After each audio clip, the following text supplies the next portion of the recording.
Арықтаудың жолдарын енді мен сіздерге түсіндірем. Мен бұрында осындай болатын. Енді қазір көріп жатсыңдар, арықтадым. Бір айдың ішінде мен 20 килограмм тастадым. Қалай тастадым? Оның бір жолы бар.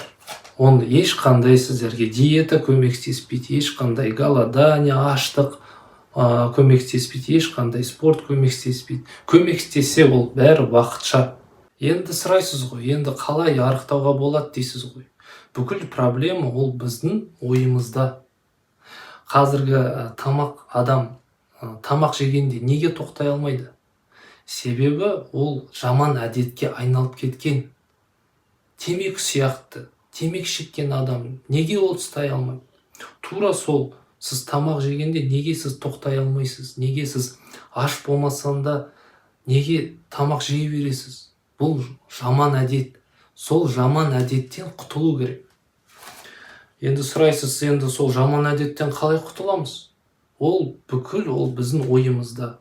Бұрыннан келе жатқан ол қоғам, общество дейді ғой. Общество ол бүкіл бізге миымызға кіргізген.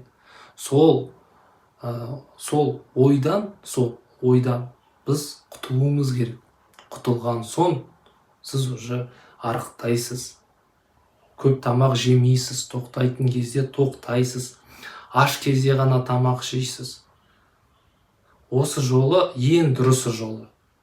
Қызық болып жатса, комментарийға қызық деп жазыңыз.